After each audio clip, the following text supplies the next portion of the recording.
Hello everyone, welcome back to our channel. आज की class में हम एक नया टॉपिक स्टार्ट करने वाले हैं, जिसको कि धर्म कहा जाता है, फेथ कहा जाता है, बिलीफ कहा जाता है। ओके, तो पहले तो हम ये समझते हैं कि कभी भी कोई भी जो नया धर्म होता है, नया रास्ता होता है, वो कैसे आता है। जब भी समाज में बहुत सारी कुरीतियाँ, बहुत सारे भेदभाव, बहुत सारी इनइक्वालिटीज़ होने लगती हैं, तो लोगों के मन में सवाल उठने लगता है। जो आम लोग हैं, कॉमन फोक्स हैं, उनके मन में सवाल उठने लगता है कि क्या वो जो चीज़ें मान रहे हैं, जो चीज़ें कर रहे हैं, वेदर दे आर राइट और नॉट। तो फिर उन सवालों के साथ उनके मन में कन्फ्यूजन आने लगता है, और उसी कन्फ्यूजन को सॉल्व करने के लिए उसी समाज से, उसी सोसाइटी से नए नए लोग निकलते हैं, नए नए जो उसका जवाब ढूंढने निकल पड़ते हैं। और उन्हीं जवाब को जब लोगों तक वो पहुंचाते हैं, तो जब वो जवाब लोगों को पसंद आता है, जब उनका कन्फ्यूजन सॉल्व होता है, तो वो उनको अपना आइडल मान के, जो जवाब देने वाले हैं उनके पीछे चल पड़ते हैं। और यही समय के साथ साथ नया नया फेथ बन जाता है, नया धर्म बन जाता है, जिसको लोग फॉलो करने लगते हैं। और कहीं ना कहीं एक नया रास्ता, न्यू वे ऑफ लिविंग बनता है। तो हमारे यहाँ भी 6th सेंचुरी बीसी में ऐसा ही कुछ हुआ था। जब लेटर वैदिक पीरियड में बहुत सारी चीज़ें लोगों को पसंद आना बंद हो गई थी, लोगों को समझ नहीं आ रहा था कि क्या ये जो भेदभाव है समाज में, क्या वो सही है, क्या वो गलत है। और जो करप्शन है सोसाइटी में, तो वो जब बहुत ज़्यादा बढ़ गया था, तो कहीं ना कहीं लोग सवाल करने लगे थे। और उन्हीं सवालों के जवाब में हमारे यहाँ दो जो नए रास्ते हैं, which is Jainism and Buddhism का शुरुआत हुआ था। तो उन दोनों रास्तों के बारे में, उन दोनों फेथ्स के बारे में हम इस क्लास में पढ़ने वाले हैं। हम अब स्टार्ट करेंगे जैनिज्म से, and we will try to finish with Buddhism. So let's start the chapter. तो before getting deep into the chapter, let's understand कि इसकी टाइमिंग क्या रही थी। तो ये जो 6th सेंचुरी बीसी था, हमारा 100 years ऑफ इंटेलेक्चुअल अवेकनिंग भी जिसको कहा जाता है। तो इस पूरे के पूरे पीरियड में एशिया के अलग अलग पार्ट्स में नए नए धर्म, नए नए सोच का राइज हो रहा था। तो इसी वजह से कहीं ना कहीं विल दुरन, जो हमारे यहाँ हिस्टोरियन हुआ करते थे, उन्होंने इस पूरे के पूरे पीरियड को शावर ऑफ स्टार्स के नाम से नवाजा है। और क्योंकि बहुत सारे ब्रिलियंट थिंकर्स हर जगह पैदा हो रहे थे, उस वजह से भी इसको इस टैग से टैग किया गया है। तो इसी सेंचुरी में महावीर और बुद्ध जैसे कि इंडिया में हुए थे, कन्फ्यूशियस जो थे वो चाइना में, जोरोस्ट्रिज्म जो पर्शिया में स्टार्ट हो रहा था, पाइथागोरस ने जो ग्रीस में अलग अलग सोसाइटी में चेंजेस किए थे। तो कहीं ना कहीं ये जो पूरा का पूरा 100 years था, it was a period of intellectual awakening. और एक लैंडमार्क ये इसलिए भी है क्योंकि यहाँ जो इंसानियत है, जो ह्यूमैनिटी है, उसने सवाल करना शुरू कर दिया था। और रीजनिंग, अपनी खुद के जो रीजनिंग है वो, और एक्चुअल जो लिबरेशन है वो नॉलेज के थ्रू उन्होंने पाना शुरू कर दिया था। सिर्फ रिचुअल्स के थ्रू नहीं, सिर्फ जो रूढ़िवादी हैं उस सोच के तौर पे नहीं, एक्चुअल जो लिबरेशन है, एक्चुअल जो नॉलेज है, उस तरीके से लोगों ने रिलीजन को लेना शुरू कर दिया था। और कहीं न कहीं इनके आने का, जैसा कि हमने पहले भी बात की थी, नए फेथ्स का आने का कारण, जो हमारे वैदिक रिलीजन में बहुत सारे जो प्रैक्टिसेस हो गए थे, वो बहुत रिजिड हो गए थे, उसमें चेंजेस पॉसिबल ही नहीं होते थे। और आम लोग जो हैं, क्योंकि जो सैक्रिफाइसेस हैं वो बहुत एक्सपेंसिव होते थे, जो भी उनके मेथड्स होते थे फॉलो करने के, वो बहुत एक्सपेंसिव होते थे। तो आम जो लोग हैं वो नहीं इसको कर पाते थे। और कहीं न कहीं जो उनकी टीचिंग्स भी थी, वो कॉमन फोक्स के लिए काफ़ी अब्स्ट्रैक्ट हुआ करती थी, उनकी समझ से परे था। जो भी उनकी बातें थी, वो कहीं न कहीं संस्कृत में, कहीं न कहीं वो मंत्र उच्चारण वगैरह थे, वो बहुत कॉम्प्लिकेटेड हो जाता था आम व्यक्ति के लिए। तो इस वजह से उसको समझना काफ़ी कठिन हो गया था। और उनके जो अपने रूढ़िवादी जो सोच थी, और कहीं न कहीं ये जो सुपरस्टिशंस, जो अंधविश्वास वगैरह जो सोसाइटी में था, उससे भी लोग परेशान हो गए थे, और कहीं न कहीं अपने नए जवाब ढूँढने लगे थे। और कहीं न कहीं सवाल ये भी उठता है कि हमको इस सारी चीज़ की जानकारी कहाँ से होती है? हमें किन चीज़ों से ये पता चलता है कि ये सारे चेंजेस हुए थे उस टाइम पे? तो जो उनके लिटरेरी सोर्सेस हैं, लाइक जैनिज़्म में जो जैन सोर्सेस की बात करें, तो जो 12 अंगास करके, जिसको अगमा सिद्धांता के नाम से भी जाना जाता है, जो टीचिंग्स ऑफ महावीरा हैं, जो कंपाइल की गई थी उनके जो चीफ डिसिपल थे गौतम गौतम स्वामी द्वारा, उससे हमको कहीं न कहीं ये सीखने को, उनके बारे में जानकारी मिलती है। ये एक्चुअली इसका लैंग्वेज प्राकृत में है। नेक्स्ट हमारा जो बुद्धिस्ट सोर्सेस हैं, वो जो त्रिपिटिकास हैं, उन उनके जो 3 बास्केट्स हैं, जो विनया, सुत्ता और अभिधम्मा करके जो फिलोसॉफिकल है, वो उससे भी हमको इनफैक्ट जो जटका टेल्स हैं जिसमें छोटी-छोटी स्टोरी, शॉर्ट स्टोरीज़ लिखी गई हैं, उससे भी हमको बहुत सारी चीज़ें सोचने को मिलती हैं, समझने को मिलती हैं कि हाँ, ये ऐसे-ऐसे चीज़ें शुरू हुई थी।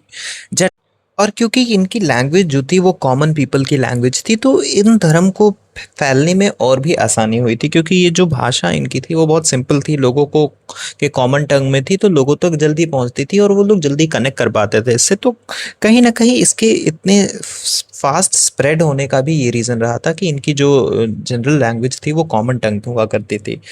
प्राकृत उस टाइम की कॉमन टंग होती थी, पाली भी जो थी वो भी वहाँ के लोगों की कॉमन टंग हुआ करती थी। तो इस वजह से इन दोनों जो लैंग्वेजेस में है, ये ज़्यादा दूर तक और ज़्यादा तेज फैलने लगी थी। अभी जैसे कि हमने पहले भी बात किया है कि एक्चुअल रीजंस क्या रहे थे, तो उसको एक पॉइंट वाइज हम समझ लेते हैं कि क्या एक्चुअल रीजंस रहे थे। जो 5 मेन कॉजेस हैं कि कॉमन मैन जो है वो क्यों उसको नया रास्ता ढूंढना पड़ा था, इस चीज़ को हम समझ लेते हैं। तो सबसे पहला और सबसे इम्पोर्टेंट जो पॉइंट था, दैट वाज जो रिचुअल्स होते थे वो बहुत कॉम्प्लेक्स होते थे, और जो सैक्रिफाइसेस होते थे वो बहुत कॉस्टली हो गए थे। इस वजह से भी कहीं ना कहीं जो कॉमन पीपल है, जो बहुत ज़्यादा पैसे जिनके पास नहीं था, बहुत ज़्यादा वेल्थ नहीं थी, तो वो इसको अफोर्ड नहीं कर पाते थे। जो यज्ञ हुआ करते थे वो दिनों दिन तक चलते रहते थे, बहुत सारे लोग उसमें चाहिए होते थे, और ये चीज़ जो है वो जो कॉमन विलेजेस हैं उनको काफ़ी कंफ्यूज करती थी। जो एक सेरेमनीज हैं जैसे कि हमने अभी भी बात की, वो बहुत महंगे हो जाते थे, क्योंकि ये सारे कॉम्प्लेक्स रिचुअल और सेक्रीफाइसेस को करने में काफ़ी कुछ वेल्थ खर्च होता था। इस वजह से भी केवल जो अमीर लोग हैं वही अफोर्ड कर पाते थे, और जो कॉमन फोक्स हैं जो ज़्यादा हुआ करते थे वो नहीं कर पाते थे। जो बिलीव्स थी वो बहुत सारी सुपरस्टिशियस थी, लोगों को डराया जाता था कि अगर आप ये नहीं करोगे तो ये हो जाएगा, वो नहीं करोगे तो वो हो जाएगा। तो इस वजह से भी लोगों में फियर हो गया था, बहुत डर हो गया था, जादू टोना ये सारी चीज़ें काफ़ी हो गई थी। और जो सुपरस्टिशियस बिलीफ्स थे, उस वजह से भी लोगों को बहुत एंग्जाइटी हुआ करती थी, और एक तरह से कहीं ना कहीं उनको प्रीस्ट पे डिपेंडेंस हो गया था कि उनके बिना वो किसी धर्म को फॉलो नहीं कर पाते। तो इन चीज़ों से वो इस डिपेंडेंसी को भी कहीं ना कहीं वो ख़त्म करना चाहते थे। जो उपनिषद से वो बहुत फिलोसॉफिकल थे। कॉमन पीपल जो होते थे, जो आम लोग हैं, वो उसको ना समझ पाते थे, ना समझा पाते थे एक दूसरे को। तो कहीं ना कहीं जो डायरेक्ट जो टीचिंग्स हैं वो लोगों तक नहीं समझ पहुंच पा रही थी, और जो लोग पहुंचाते भी, जो चीज़ें होती भी थी, वो ऐसे लैंग्वेज में होती थी जो लोगों के बिल्कुल दिमाग के ऊपर से जाती थी। तो इस ये भी एक बहुत बड़ा रीज़न रहा था इस चीज़ के लिए। जो नेगेटिविटीज़ जो हमारे सोसाइटी में थी, लाइक कास्ट हो गया, स्लेवरी हो गई, जेंडर डिस्क्रिमिनेशन है, वो भी बहुत ज़्यादा हो चुकी थी। जो लोगों के जन्म से ही उनका वर्थ डिसाइड हो जाता था, और बहुत लोग बहुत दिनों तक बराबरी, इक्वालिटी और एक एक दूसरे से जो कंपैशन होता है उसके लिए सफ़र करते रहते थे। तो ये सारे जो रीजंस थे, जो 5 मेजर रीजंस थे, वो थे कि क्यों नए रास्तों का आविष्कार या डिस्कवरी होती है। अभी हम स्टार्ट करेंगे जैनिज्म के साथ। तो जैनिज्म में एक चीज़ जो है वो जानने वाली है, महावीर ने इसको स्टार्ट नहीं किया था। ये जो फेथ है वो बहुत पहले से ही चलता चला आ रहा था, लेकिन जो महावीर थे उन्होंने कुछ ऐसे चेंजेस किए कि लोगों को काफ़ी पसंद आए, और वो फिर जो जैनिज्म है एक तरीके से इसका रिबर्थ हो गया इंडिया में, और बहुत ही तेज़ी से फैलने लगा था। इसके टोटल 24 तीर्थंकरास थे। जो ऋषभनाथ थे वो फर्स्ट थे, और महावीर जो थे, वर्धमान महावीर जिनको कहा जाता था, वो लास्ट थे, और यही ग्रेटेस्ट रिफॉर्मर भी थे। इनके बाद कोई और तीर्थंकरा नहीं हुए, और जो जो इनके जो रिलीजन है उसमें बहुत सारे मेजर चेंजेस भी इन्होंने किए थे। अभी तीर्थंकरा क्या होते थे? फोर्ड मेकर होते थे। एक तरीके से वो जो नियम है, जो पाथ है, वो बनाने वाले होते थे। एक तरीके से जो जो नदी में पुल की तरह से कह लीजिए, या जो मिट्टी का जो एक स्ट्रक्चर बना दिया जाता है जिससे लोग जो नदी के बीचों बीच जो है वो पार कर लिया करते थे। तो कहीं ना कहीं तीर्थंकरस को फोर्ड मेकर के नाम से जाना जाता था। जो ये नदी है, जो सफरिंग है, जो जीवन है, जो सफरिंग से भरा हुआ है, उस सफरिंग से भरे हुए जीवन को पार करने का जो तरीका है वो तीर्थंकरास दिया करते थे। जैन जो है वो जीना वर्ड से आता है, जिसका मतलब होता है कॉन्करर। कॉन्करर मतलब विजेता। किसका? किसी जमीन या वस्तु का नहीं, बल्कि स्वयं का, खुद का, खुद के पैशन, खुद के गुस्से, खुद के ईगो, खुद के डिजायर पे जो कॉन्कर कॉन्कर कर पाता है, उसको जैन कहते हैं। ऑल्सो जैनिज्म दुनिया का one of the oldest religion के तौर पे जाना जाता है। 2500 सालों से ये चलता चला आ रहा है और बहुत कम ऐसे धर्म हैं जो इतने पुराने हैं हमारे पूरे वर्ल्ड में। सो हम सबसे पहले जैनिज़्म के बारे में पढ़ना शुरू करेंगे और महावीर जो हैं जो ग्रेटेस्ट हीरो हुआ करते थे जैनिज़्म के, उनके बारे में हम स्टार्ट करेंगे। इनका एक्चुअल जो नाम था वो वर्धमान था। इनको टाइटल दिया गया था महावीर का। इनका बर्थ जो है कुंदग्राम में हुआ था, जो कि वैशाली के पास में, वैशाली एक जगह है बिहार में, इंडिया में, वहाँ पे इनका जन्म हुआ था। इनके जो पेरेंट्स थे वो सिद्धार्थ और त्रिशाला थे। त्रिशाला इनकी मदर थी, सिद्धार्थ इनके फादर थे। ये भी एक क्षत्रिय प्रिंस थे, जो क्षत्रिय कुल में इनका जन्म हुआ था। और 30 साल की उम्र में इन्होंने जो अपना राज दरबार है वो छोड़ दिया था। अपना जो राज्य है, अपना राज्य है, जो अपना पैलेस है वो छोड़ दिया था और सच की सत्य की तलाश में निकल गए थे। और 12.5 साल, दैट इज़ 12.5 ईयर्स के रिगरस पेनेंस के बाद, कड़ी तपस्या के बाद, इनको जो नॉलेज है, जो ओमनिशियंस है और सुप्रीम इन्फिनिट नॉलेज, जिसको कि केवला के नाम से जाना जाता था, केवला जनाना के नाम से जाना जाता है, वो इनको प्राप्त हुआ था। तो इस पेनेंस में उन्होंने मेडिटेशन, फास्टिंग और बिल्कुल अहिंसा का पाथ चुना था। हर एक चीज़ जो है बहुत कड़ी तपस्या करके इन्होंने वो जो नॉलेज है वो गेन किया था।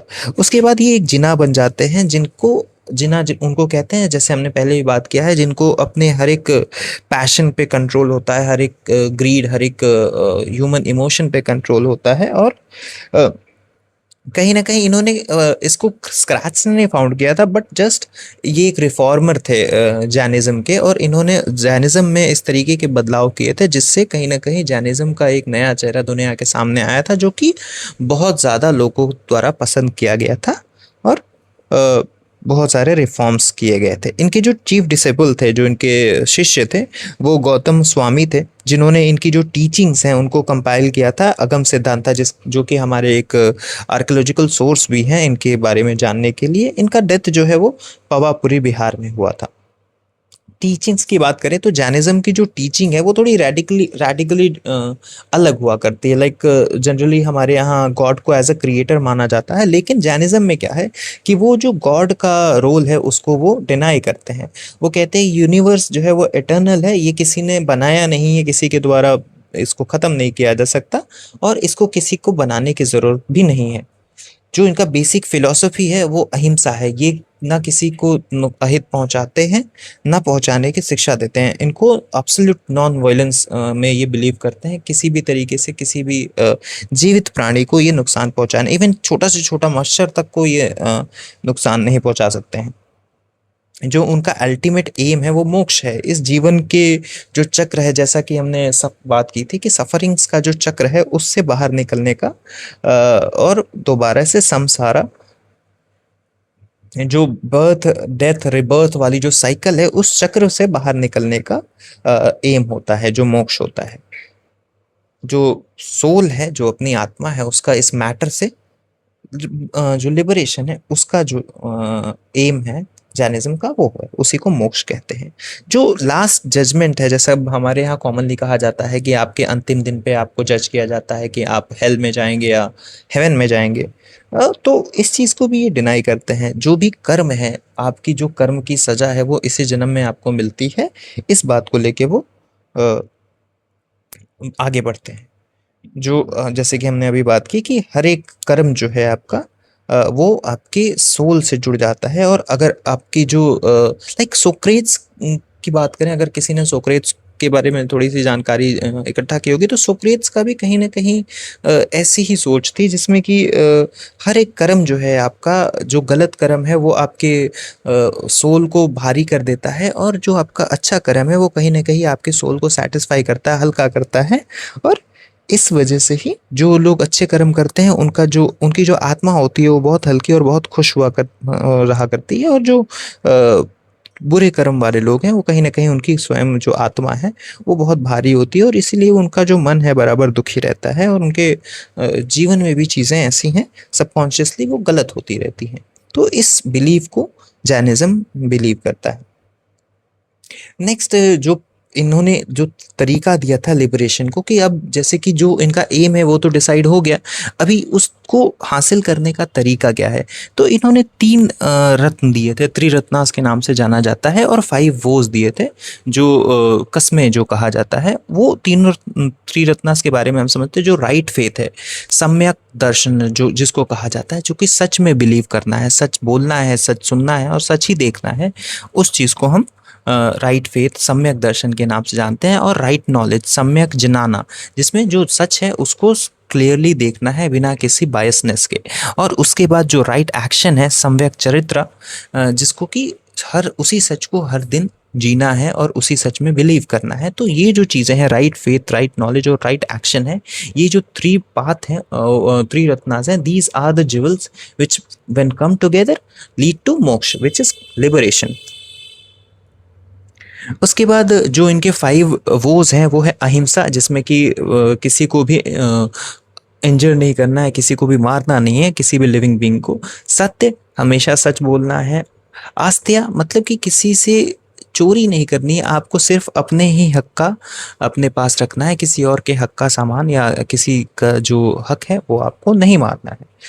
जो अपरिय ग्रह जो है, इसमें क्या है कि आपको कोई भी चीज़ है, कोई भी पोजीशन है, वो ओन नहीं करनी है, कोई प्रॉपर्टी ओन नहीं करनी है। और नेक्स्ट है ब्रह्मचार्य। ब्रह्मचार्य में आपको सेलिबेसी को, जिसको कि मैरिज नहीं करनी है, और ये जो सेल्फ कंट्रोल है उसको प्रैक्टिस करना है। आगे चल के इनके जो डिसाइपल्स होते हैं, जिनको कि संघ भी कहा जाता है, वो 2 भाग में बढ़ जाते हैं, 2 सेक्ट्स में बढ़ जाते हैं, जिसको कि दिगंबर और श्वेतंबर के नाम से जाना जाता है। जो दिगंबरास थे वो थोड़े कंजर्वेटिव टाइप के थे, वो लोग थोड़ी पुरानी सोच के थे।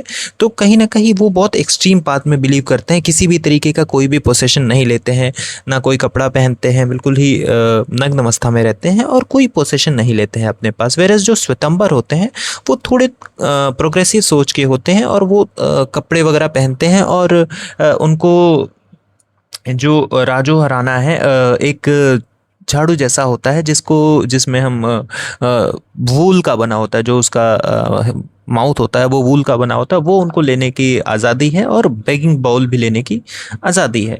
जो उनको जो दिगंबर और श्वेतंबर में एक बेसिक डिफरेंस जो है इसकी सोच में ये है कि वो ये कहते हैं कि जो महिला है, जो वुमेन है, वो निर्वाण डायरेक्टली अटेन नहीं कर सकती, वो डायरेक्ट मोक्ष को प्राप्त नहीं हो सकती। उनको कहीं ना कहीं रीबर्थ लेना होता है एक मैन बन के, फिर वो उसको अटेन कर सकते हैं। वेरस जो श्वेतांबरस हैं वो ये कहते हैं कि दोनों जो जीव हैं, चाहे वो वेमेन हो या मैन हो, वो बराबर हैं, और दोनों के ही बराबर आज़ादी है मोक्ष को अटेन करने की। किसी को किसी और में जन्म लेने की ज़रूरत नहीं है।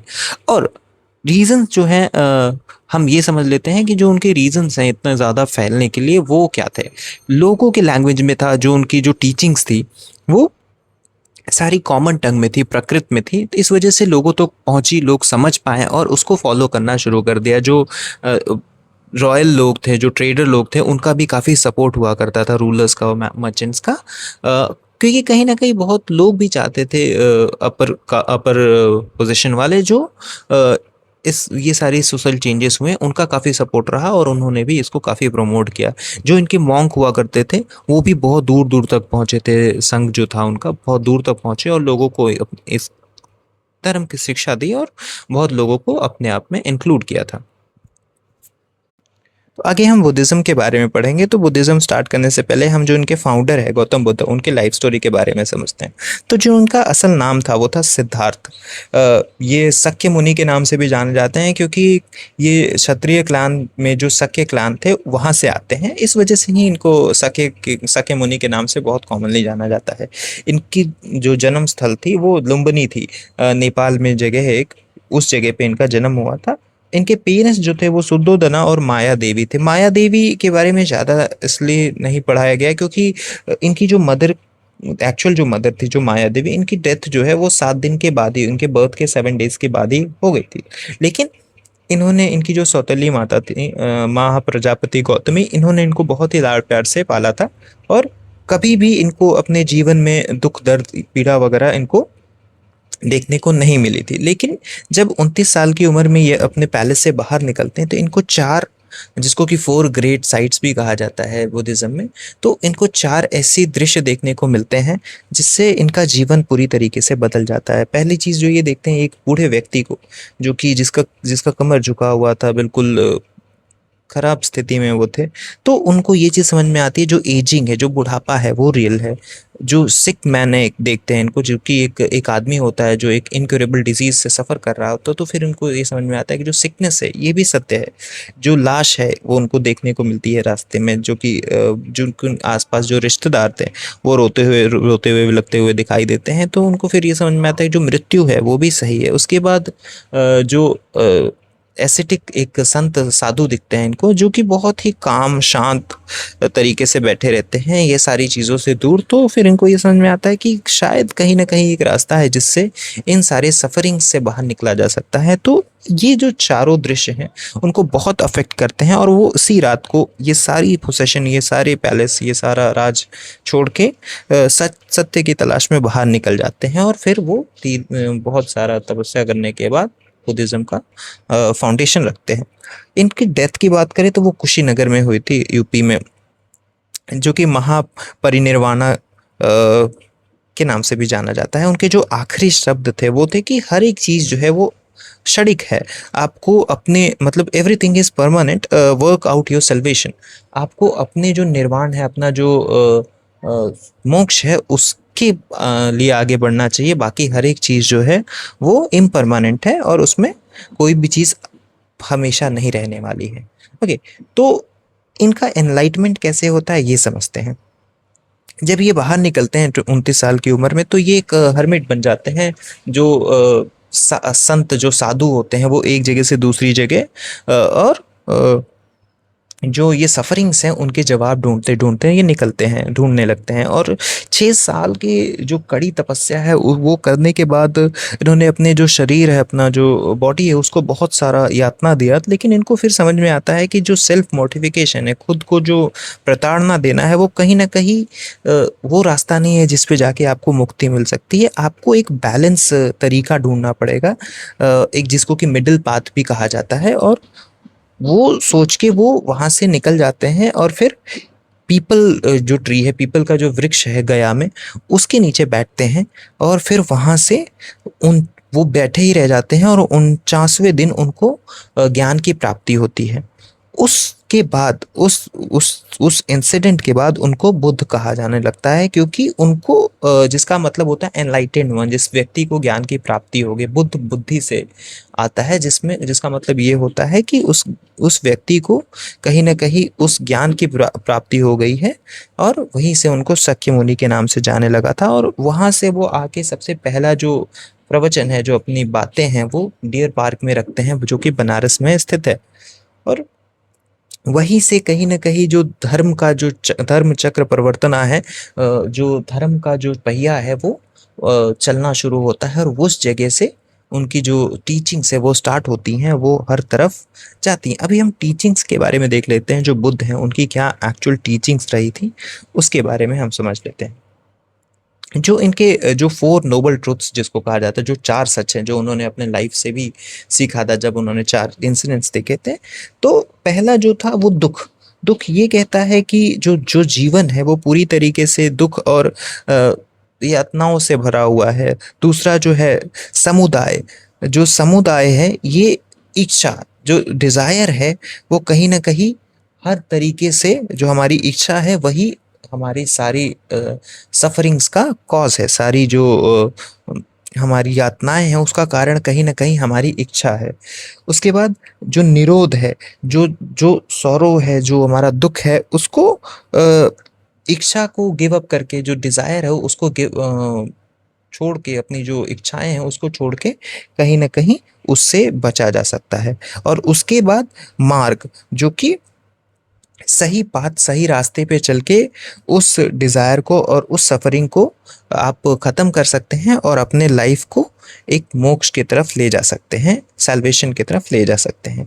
अब जो उनके 8 फोल्ड पाथ थे, जो उनके 8 रास्ते थे, जो 8 चीज़ें थी जो उनके धर्म में मानी जाती हैं, वो राइट व्यू, पहली चीज़ आपको सच को देखना है, सही से देखना है, बिल्कुल अनबायस्ड होके। उसके बाद जो सही सोच है, राइट थॉट, आपको काइंडली सोचना है, पॉजिटिवली सोचना है, सही बातें करनी है, राइट स्पीच, राइट एक्शन, सही चीज़ करना है, सही एक्शन लेना है, राइट लाइवलीहुड, आपको फेयर तरीके से रहना है, किसी का अहित नहीं करना है, किसी के साथ बेईमानी नहीं करनी है, सही दिशा में आपको एफर्ट देना है, राइट एफर्ट आपको अपना फुल देना है, 100% देना है, और आपको उम्मीद नहीं हारनी है। आपका जो माइंडफुलनेस है वो सही दिशा में होनी चाहिए, सही दिशा में आपकी सोच को जाना चाहिए, और हर चीज़ को अच्छे तरीके से समझना चाहिए। उसके बाद राइट मेडिटेशन, सही तरीके से आपको मेडिटेशन करना चाहिए, और मेडिटेशन को भी अपने जीवन का एक हिस्सा बनाना चाहिए, और पीसफुली आपको हर चीज़ पे फोकस करना चाहिए। तो ये सारी इनके जो टीचिंग्स थी और जो इनके सच थे, तो उसको हम फोर नोबल ट्रूथ्स और एनलाइटेंड एट फोल्ड पाथ के नाम से जानते हैं। और यही जो टीचिंग थी वो पूरी दुनिया में आई थी। अभी इनका भी जो रीज़न था पूरी दुनिया में फैलने का और इतनी तेज़ी से फैलने का, वो कहीं ना कहीं यही था कि इनका जो टीचिंग्स थी वो लोकल लैंग्वेजेस में होती थी। जो रिचुअल्स होते हैं, जो जो रूढ़ियाँ थी, उसको कहीं ना कहीं ये उसका अपोज करते हैं। जो कर्म की थ्योरी है उसको ये सपोर्ट करते हैं। अहिंसा और कंपैशन, प्यार मोहब्बत की बात करते हैं, पॉजिटिव बातें करते हैं। और कास्ट सिस्टम जो बहुत इंपॉर्टेंट था, जो कास्ट सिस्टम जिसकी वजह से लोग बहुत परेशान थे, उसको पूरी तरीके से रिजेक्ट करते हैं और निर्वाणा की बात करते हैं। इस सफरिंग को अंत की बात करते हैं, और इस वजह से ये सारी चीज़ें इनकी आगे बढ़ती हैं। और जो गॉड की बात करें तो गॉड को इस रिलीजन ने ना ही पूरी तरीके से एक्सेप्ट किया था, ना ही डिनाई किया था। वो बस ये कहते थे कि एक पावर तो है जो यूनिवर्स को चलाती है, यूनिवर्स के लॉज को प्रैक्टिस करते थे वो, और उस यूनिवर्स के लॉ को अप्लाई करते हुए जो अपनी सफरिंग्स हैं उसको ख़त्म करने की बात करते हैं। जो उनकी सोच थी वो रैशनल थी, समझदारी से चीज़ें सोचते थे, समझदारी से, और इंसानियत सबसे बड़ा धर्म हुआ करता था उनके लिए। अब उसके बाद हम बुद्धिज़्म में जो कुछ इंपॉर्टेंट टर्म्स हैं और उनका स्प्रेड कैसे हुआ इसके बारे में देखते हैं। जो चैत्य हैं, श्राइन, जिसको मेडिटेशन हॉल को कहा जाता है, और इसमें एक स्तूपा भी हुआ करता था पास में। और उसके बाद विहारा, जो मोनास्ट्रीज होती थी मॉन्क्स को रहने की जगह, उसको विहारा कहते हैं। जो स्तूपा है वो जो बुद्ध के नॉन डिकम्पोजेबल चीज़ें हैं और आर्टिस्टिक मास्टरपीसेस हैं, उसके ऊपर जो अलग अलग स्तूपा बने हुए हैं वो उनको स्तूपा, जो उनकी निशानियाँ हैं। और बाकी जो संघ हैं, उनके जाने के बाद जो एक ऑर्गेनाइजेशन बना था जो भिक्षुओं का, उसको संघ कहा जाता है। और ये इनके 4 काउंसिल थे।